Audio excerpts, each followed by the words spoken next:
I wasn't good at French, but I stuck with it. I seem to have the gift of enjoying being crap at stuff. When I was most efficient in my language learning was when I had no choice. But it's not method. It's never been method. Kerstin, how lovely to see you. Hello, old man. I'm not going to give you the equivalent reply there because that would be seen as extremely offensive. Indeed. So good to see you. It's been a while. We are old internet friends, aren't we? We were, in fact, you were one of my very, very first internet friends. And I still remember some advice that you gave me when we were chatting. And oh, Christ. I remember emailing you, worrying about something like, oh, should I change this word in my blog post? And I remember what you said to me. You said, Ollie, the thing about doing stuff online is that no one really remembers anything the way that you think they do. So just don't worry so much and just do what you want to do.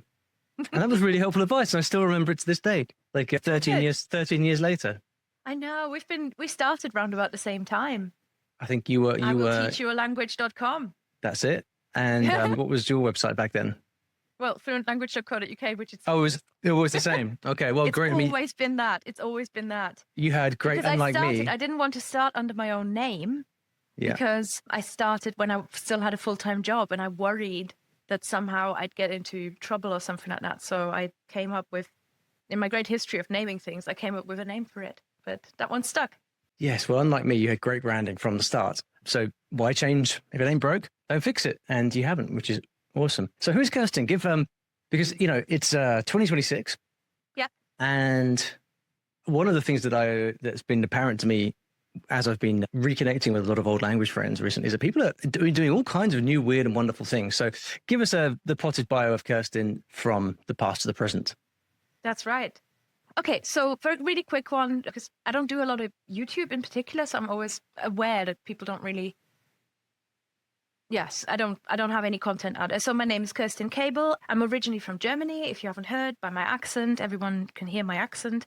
But I have probably been into languages all my life. And I started fluentlanguage.co.uk in 2012 and kind of started as a German tutor, but very quickly realized that I have a lot of opinions about learning languages generally and how languages should be learned. So I blogged right from the start, and I blogged not as a strategy, more as I've got things to say. So I had a lot of things to say, and I like teaching. I find it very rewarding when I can help somebody, go a little bit further and feel that little sense of success. And in languages, because I love languages myself. So that is Fluent, and I mostly focus on the how languages can be learned better area. So I've got a few like German courses, a French course, little Welsh dabblers kind of thing. But really, I think a lot about habit building. I think a lot about how we can keep going. I think a lot about the challenges of self-guided learners and teachers in that kind of field and how we can make learning better. And Ollie and I have known each other, like we've already said, for a long, long time. I used to host a podcast called the Fluent Show. So you've been on my podcast, I've been on your podcast, and it's always a pleasure to talk to you. Well, likewise. Your podcast, your long-running podcast was the Fluent Show. You're no longer doing that, but people can still find it out there. And it's still really, really good. And there's 242 archive episodes, so you've got like over 2 years worth if you listen to one a week. Well, my money's on you rekindling that at some point, because the StoryLearning podcast was hibernating for a good few years, from around, 2021 to 2025 or so. So 3-4 years. And I stopped it for various reasons, and then realized that I was a muppet. And so I started it again. And it's really cool because apart from anything, it's just a great excuse to talk to people. But anyway, people don't want to hear about podcasting. They want to hear about language learning. So you're German living in the UK. What does your language map look like? I also need to say, just in the StoryLearning general universe, I am the teacher of German Uncovered for Beginners. Yes, of course. How could I neglect that? Yeah. I know. I've got a friend who's just bought a parkrun friend, and she came up to me bounding on Saturday and went, I love that you're teaching me German. Amazing. And I love it so much as well. Yeah. So when did we make that? Like 2015 or something? 2017. 2017. Yes. Yes, of course. Yeah. Oh, it's great. It's rock solid. It's a course I'm very proud of. Fond memories of making that together. So you speak German and English. What else do you people have dabbled in? I've been learning French. French was sort of my second foreign language that was compulsory in my school. And I've recently discovered my old school reports, which for various contexts of my life have been very useful. But I looked at my French grades and I really didn't do great. I just got C's and D's and the odd B, but really I wasn't good at French. But I stuck with it. I stuck with French after I finished Abitur, German A-level equivalent. And then I came to England and I graduated in French and then I repeated it. So I've always kept up with my French. And my reasoning has been, I think this has been so much work to get here. I'm not stopping now because I don't want to have wasted all this work. It's so much work to learn French, whereas English for me has always been a pleasure and a joy, and I loved it. But yes, so I'm a fluent French speaker. I cycled around northern France last year and I thought, oh, yeah, no, I can speak French. This is great. I've got decent Spanish. I've dabbled around in sort of 7, 8 other languages. But for the last decade, my big target language has been Welsh. And I have learned Welsh to the level called gloiwi now, which basically means polishing. So it's like I've gone through all of the levels and I speak past advanced Welsh, apparently. Past advanced Welsh. Okay. That's what they say.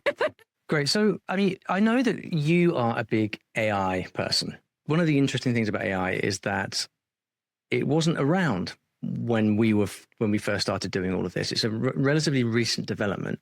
And at StoryLearning, we haven't really started using AI at all in our teaching, mostly because I think for us, for our particular method, we preach the fundamentals so much that we're like, well, look, if it ain't broke, don't fix it. But more and more, I'm becoming aware of how people are using AI in different ways. So I'd love to hear about what's your high level view on AI and how it can contribute to language learning for the average person. So something that I was talking to our mutual friend Gareth from How to Get Fluent, and I talked to him about AI. He asked me, and I said how exciting for me AI is as a development to learn languages, because it's just so much more versatile, so much more interesting, so much more, to be honest, realistic language. Like, it's way closer. It simulates natural language. It's what we want as language learners. It's just so much richer than your Duolingos, your Memorizers, and all those kinds of apps. And he said to me, oh, so you think of it as more in the area, more as a replacement for Duolingo type of apps rather than for a teacher. And I thought, yeah, 100%. It never even occurred to me that AI would replace the teacher, because we have the teacher for an entirely different reason. In my opinion, we learn languages for connection. We want the human connection. And we want, a good teacher will challenge you, but in a safe way, So to me, AI is the most creative, exciting, and I'm talking about Gen AI, your ChatGPTs and all that. You don't need more for a lot of stuff. Language practice tool that we could possibly get hold of. It's not going to give you everything perfectly correctly. People really get hung up on, but it'll make a mistake. And it's like, have you seen textbooks? I'm just going to say, like, have you seen humans? How many times, Ollie, did we have to correct errors or like little tiny, not big thinking mistake, but like in the little workbook of German Uncovered or something like that, when we made our course first, oh, here's the wrong answer key. And you have to go to page so-and-so to find the answer key. Yeah. And all that kind of stuff. It doesn't make errors worse than that most of the time. Especially at least not anymore. Languages. A few years ago, and I think sometimes people's first experience of ChatGPT when it first came out was, hang on, a lot of dodgy stuff, but it's improved considerably in the models are constantly improving. The models are constantly developing. And for me, like, I noticed two things when AI, the wave started, and they were that, number one, a lot of people try and make a quick-ish buck by coming up with some sort of, this is our AI-powered tutor kind of thing. Powered by AI. Powered by AI, right? So you've got a wrapper around what is essentially something you can access anyway, which is... Did you know I'm powered by AI as well? You are powered by AI? Yeah. Yeah, so am I, and coffee. Exactly, yeah. I mean, no, I'm powered by, I don't know, real intelligence. I'm considerably powered by ChatGPT these days. You can't not be. I think you can't not be. Yeah, it's only sensible. I wonder if, Kerstin. So us as kind of online semi-techie language people, I wonder when we say, because I would say the same thing, which is that you can't not be proud, but I think a lot of people actually aren't still. And a lot of people, I think the average person listening to this, I mean, we have a huge spectrum of people listening, obviously. A lot of people who have maybe logged in once to ChatGPT, but otherwise don't use it at all. So I want to just drill into what is like the main use case here. And from everything you said, I mean, the words that you emphasized when you were speaking were language practice tool. So should we be thinking of AI as a way to practice rather than a way to kind of learn or study as such? I think just because I want to make this as tangible as possible for someone who hasn't spent much time with AI, perhaps it would be good to start with a few concrete examples of how you might use AI in your regular course of learning as a regular language learner. As the easiest, so the way that we teach is AI Language Club, and the way I teach AI is not one sort of progressive course of like, you do this, then you do this, then you do this. We try to come up with very short sort of bite-sized ideas that you can plug into what you're already doing, which is similar to what I did with Language Habit System, right? It's always been for me about, you're already doing your thing. I'm not here to interfere with, you know, if you're doing story learning, if you're doing a German Uncovered, I'm not here to take that and say, replace it, it's rubbish. No. It's about adding that extra dimension. And that's why I said about practice as well, because I think most of us, I think of language learning resources as guided and practice, and they're slightly different, because the guided ones are where you follow a path and you progressively, you know, like you learn a bit more grammar and then you practice your grammar, etc. Whereas in a practice kind of environment or field, which is typically what a lot of people hire the one-to-one tutor for, because they say, oh, I just want to speak. We can do so many things. So, for example, at the simplest way, you can get yourself some input, but the challenge for you as a learner is always, you don't really know what comes next, right? That's why we have a course, because the course helps you work out what comes next. You don't have to reinvent the wheel. So with something like using it a little bit more on that side, what you could do with something as simple as ChatGPT, or I actually think Gemini is good for this because it's really good with images, and you can export it into Google Sheets. A lot of us use Google Drive. Is create yourself a vocab list. You can adapt it to levels, because these things are very, I always say they've eaten the internet, right? So they know roughly what's on the internet. When you say create a vocab list, walk us through step by step, where, from, how. Okay. So say you go in, I don't have the prompt handy, otherwise I'd read you the prompt out. I do apologize. So what you can do is kind of go in and say, okay, I am a, and typically we start all of our prompts with, I am a this level learner of this language. So I might say, I am an advanced Welsh learner. I want to have more conversations about, or I'm about to go to Abergwaun and I want to, I don't know, go to the chip shop and fully order in Welsh. It's a weird example because at advanced level you can do that, but you get my drift, right? So you want to do that. You might need to understand the menu, etc. So you can say, like, generate me a specific vocab list for this, or a glossary for this type of thing. Got it. And you can do this at a really high level as well. So Josh, who is a professional interpreter, uses this for some of his EU interpreting jobs and that kind of thing. So you get your glossary. So I have a conference about agricultural machinery coming up tomorrow. Give me 25 words I have to know. Right. Exactly. Okay. So it helps you with the research process, I guess. It helps you in the research process. When we're talking about practice, so one example that I often cite is, and I really love doing, it's called the transformer, or we're calling it the transformer. And in your prompt, this is so much in the prompting. The idea is that you ask your AI thingy, say ChatGPT, to have a conversation with you in your target language. But for everything you type, you want it to give you 3 different ways of saying it.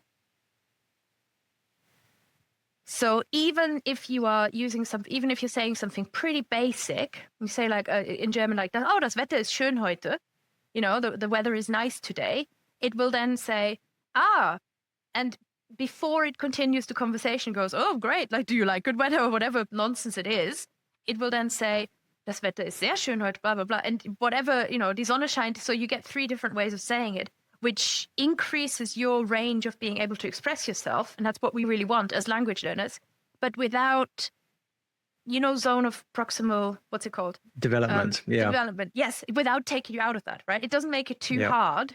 It just gives you a little bit of extra without correcting you, and I've got opinions about corrections as a long-standing tutor, and it just kind of stretches you a little bit, and then you move on, you still have the conversation. So you just have that little bit of extra added richness, and it is super satisfying as a language learner to do that, and it doesn't overwhelm you with the large amount of vocab. And that so that is one example of a specific type of practice. And then, so what we do in AI Language Club, sorry to mention it so much, but like, it's just where I do all the AI stuff, is we would give you that as like a sort of tutorial, and then say, okay, like, go away and try this out. And then we try it together and have little open practice sessions. But that is essentially an example of how I think about using AI. And I come at it from the point of view of I'm constantly asking, what is the learner benefit? I'm always asking that question.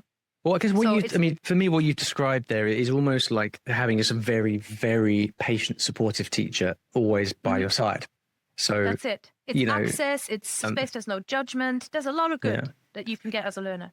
Yeah, because of those specific examples, I mean, that's almost, well, that is what you would ask a regular teacher to do, isn't it? You'd say, okay, I've got this conference tomorrow on agriculture. Let's role play, or, help me prepare for the topic. And the teacher would do that. Or, a good teacher would do what you might call scaffolding, which is, you say something and then they would give you a couple of different ways to say that thing so that you become more aware of it. You just stretch ever so slightly. What's interesting, both of those things as well, you can get that stuff in the natural, out in the real world. Because let's say, for example, so, how might that happen? Well, let's say you go to the agricultural conference unprepared. Well, by virtue of being there, you're going to learn some new vocabulary. And then likewise, you have a conversation with a native speaker and they repeat something back to you in a slightly different way. Okay, now you've learned a different way to say a phrase. So you get that stuff naturally. The purpose of having a teacher is to just focus that a little bit. But then obviously you're paying $50 an hour for the privilege. And then the thing with the AI is then you can get that instantly and it's essentially free. So am I right to be thinking of it as this is just almost like kind of democratizing access to information even further than it already had? That's interesting. I think and I have actually thought about this, like I wouldn't have called it democratizing, but in the personalizing maybe, because this is the thing, it's very personal, right? And it's access though. It's definitely access, right? It's like it's increasing or opening it up, because when you think back all the way, it's doing nothing different to, like, you and I are old middle-aged people.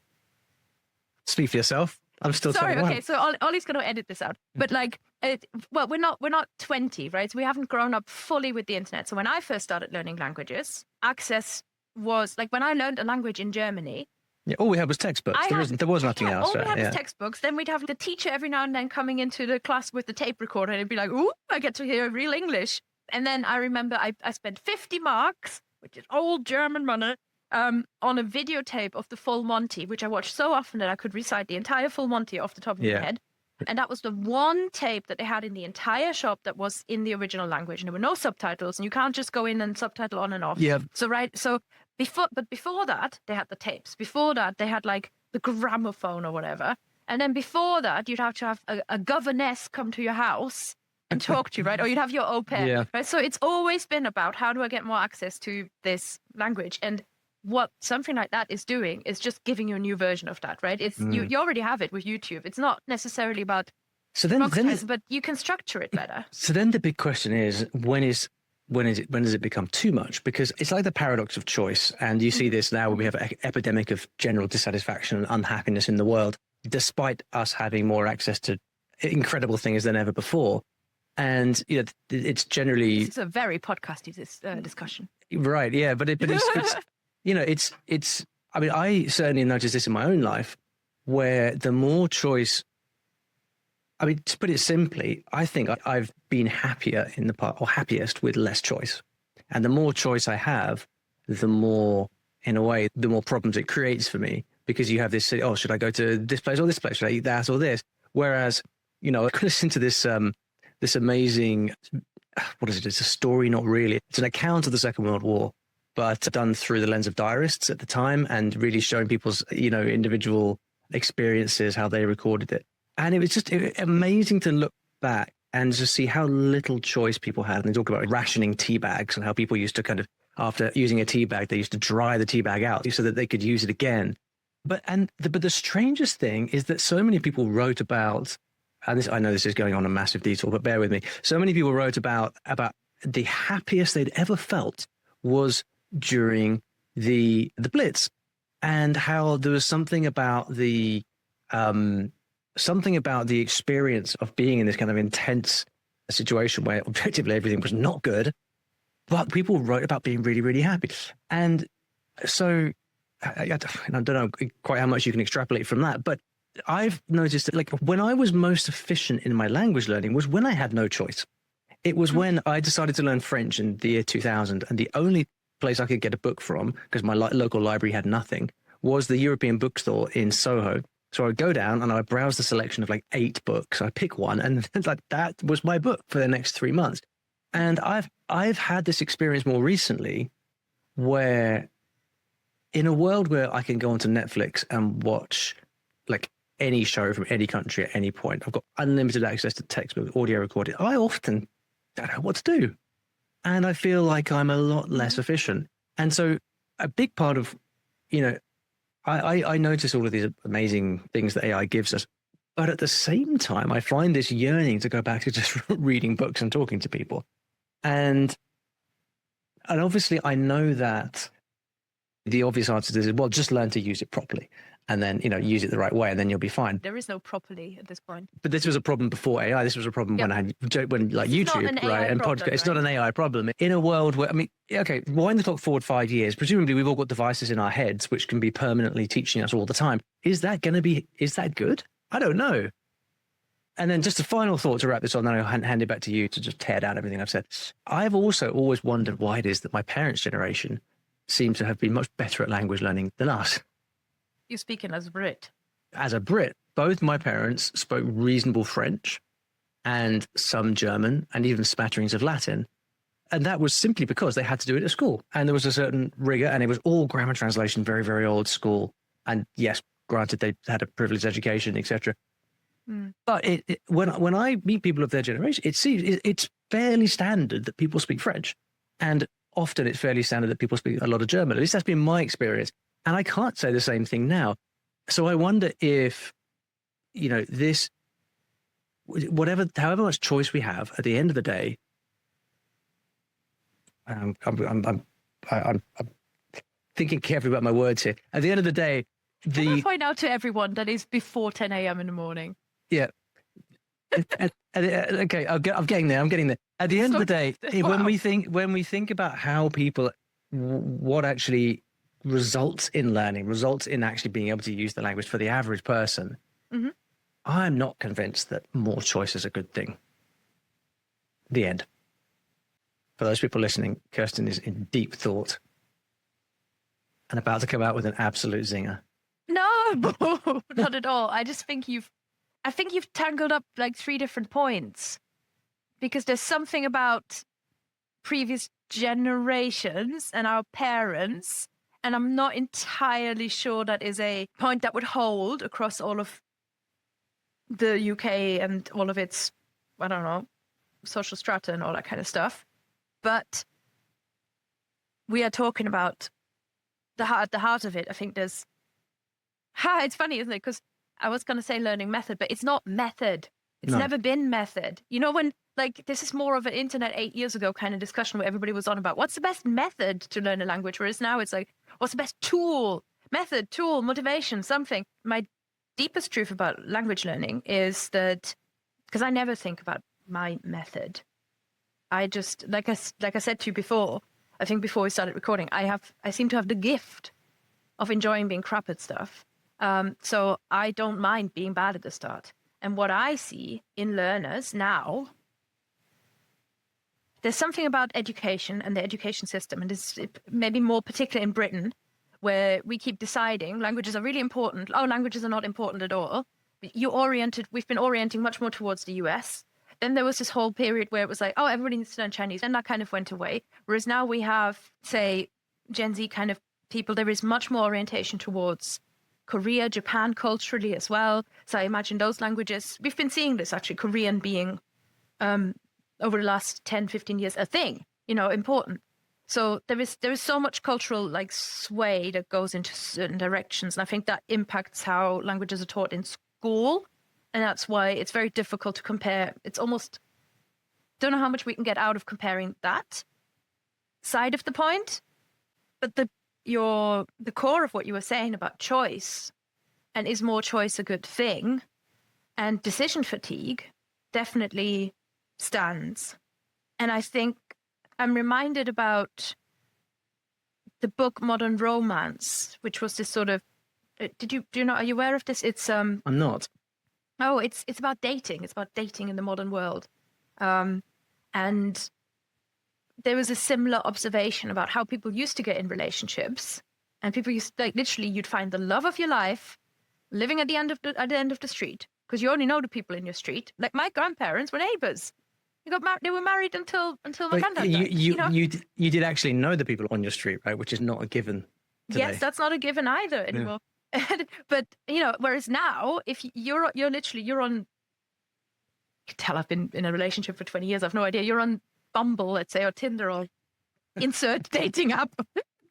But you're on the thing, and it's almost, while you're on a date, you're like scrolling under the table to see who's better.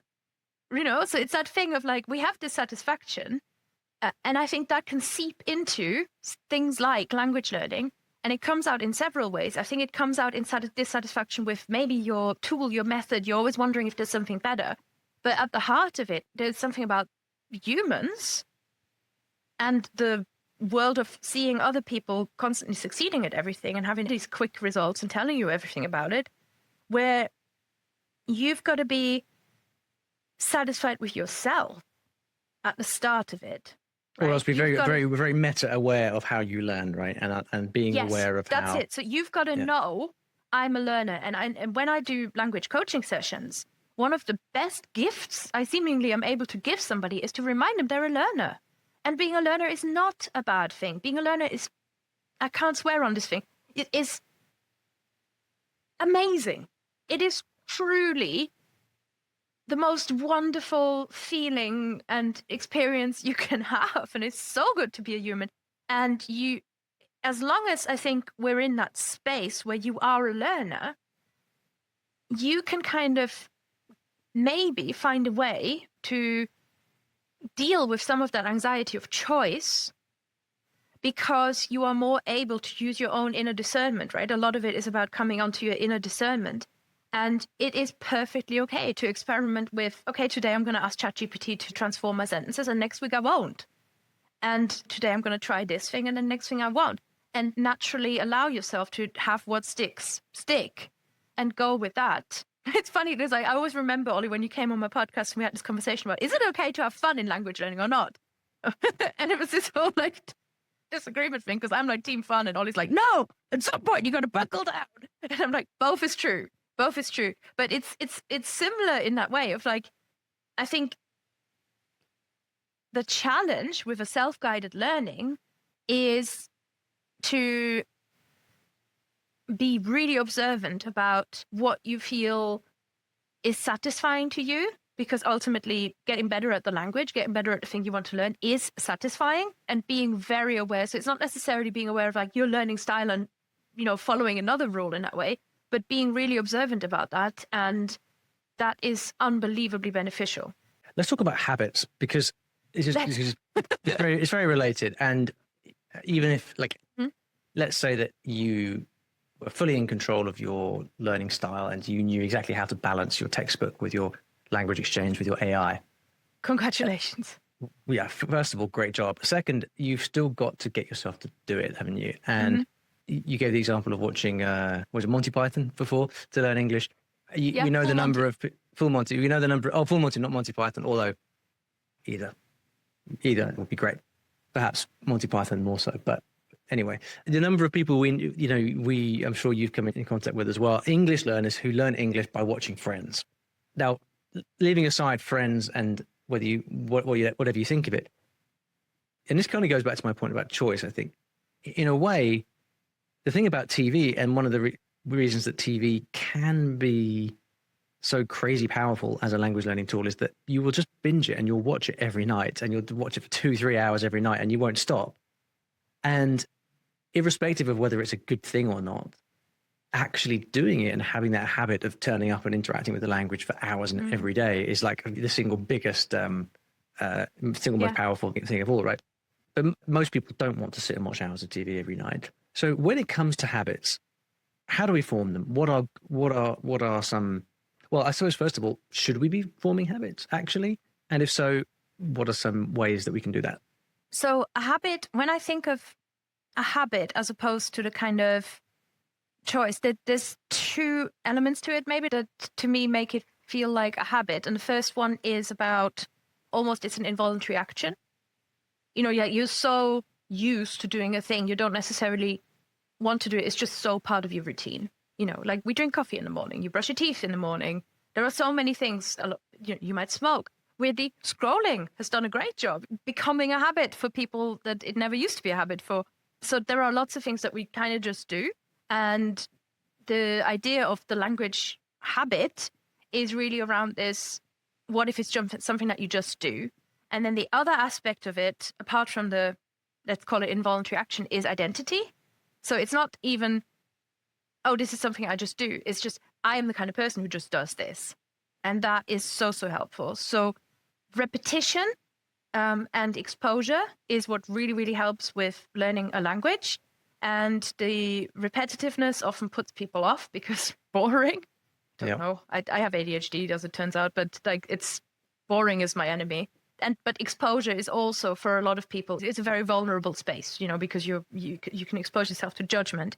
And with language learning in particular, we have got to produce as well as input. So yeah, you can learn a language from watching Friends. You can get really good at understanding the language, but you only get good at speaking the language. I think Friends is a great example. You only get good at speaking the language if you're actually speaking it. The great thing about something like Friends is you kind of have phrases that you can just pick out from there and you can just sort of start saying. They're very useful, aren't they, for speaking? They're very useful for speaking. And you can almost hide behind, well, this is not what I'm saying. This is what Chandler always says, So you've got like an alter ego in a way. Yeah, you got a little bit of an alter ego, which is very helpful for learning as like a psychological trick. It can really help. Again, identity, right? So that's kind of the way I think about habit, and which is why I'm saying, yes, I think it would be very good to form a habit, but I'm not very good like when you have streaks and stuff. Yeah. I don't usually keep those up. And I think not to bash on language learning apps, but they are habit building. The goal is to build a habit, but sometimes, in my opinion, it makes you better at the habit of being on the app and good at the app rather than being good at what you're really trying to do. So the way I normally express it to my people and when I teach in language habit system is I use the phrase daily contact. And as long as you can have that in your life, you can have daily contact with your target language in some way. Today, I was listening to the radio this morning.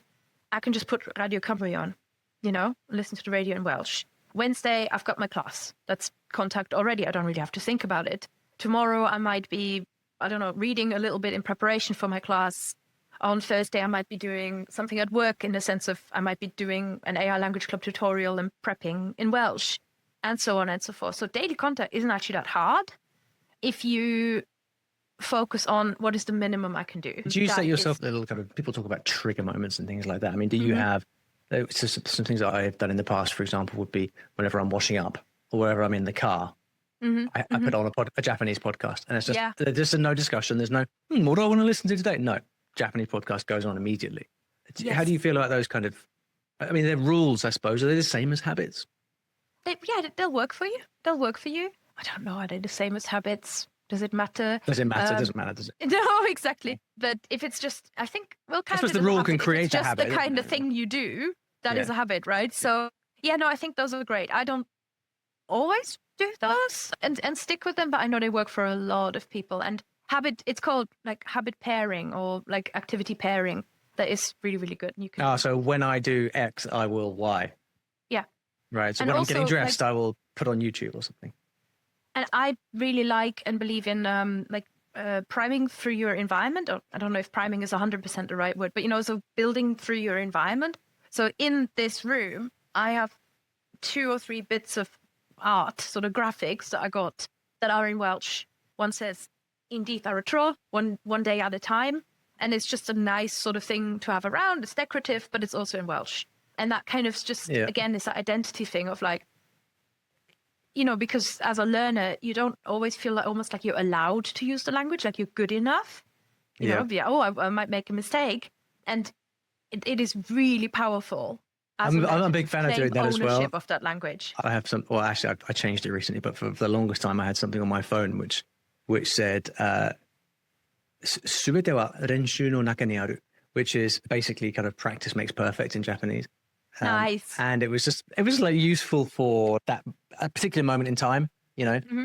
And there's something about using that language as an anchor that just it kind of primes your brain, doesn't it? Like it almost like when you have that instant contact, it almost normalizes thinking in the language. That's it. You just kind of, and you get a little bit of a piece of it. And I really think there's something powerful about like allowing yourself and saying, I'm here, and Japanese is here for me too, and Welsh is here for me too, and whatever language it is. That's just one example. Like there are also, so I'm thinking my husband is forever gonna be in the identity of a German learner. He doesn't do much to learn, and I don't pressure him at all. But he's got a German wife. He hears me speaking German on the phone sometimes. Like it's just in his life. And for a lot of us, like you might have a French partner, a Spanish partner. It's just in your life. So you're always kind of a learner. And I think we shouldn't set up rules for you have to do this much or you have to achieve level XYZ in this time space at this pace in order to count as somebody who's doing this. This is me speaking as somebody who goes to parkrun every week, and I am a slow runner, but I'm still there. And I'm still running it, and I've done my 260 parkruns, and I will do more and more and more and more. 260. So, that's pretty impressive. It's really like on a Saturday I go to parkrun. This is such a thing now, and at first it wasn't. Yeah, well, I use a lot of kind of external accountability for my habits. So, you know, I have a tennis lesson every week, and a big part of that is that I know when I'm booked in at 2:30 on court 3, I'm going to be there because I'm booked in. Similarly, I have two sessions with a personal trainer every week. Why not just go to the gym by myself? Well, it's because I know that when I'm booked in with someone, I'm going to be there. And so that for me is how I get through the habits. It's how people have used me as a tutor. Exactly. 100%. And it's, again, like that accountability through another person is really powerful for some people. I pay a lot of attention, and I like thinking about it in the way that Gretchen Rubin thinks about habits.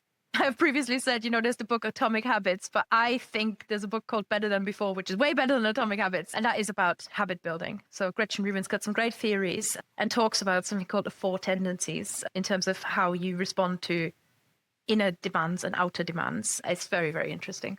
Kerstin, thank you so much. Where can people go and look you up should they wish to? Yes, should they wish to. I hope you wish to. I hope you still wish to. So it's fluentlanguage.co.uk for where I blog, where you can get the podcast. And it is ailanguageclub.com if you're interested in sort of bite-sized AI stuff. $9 a month. So we are an absolute bargain. You can just come try it out, join us, and see how you feel about just a few of the AI experiments. Yeah, that's fantastic. Yeah.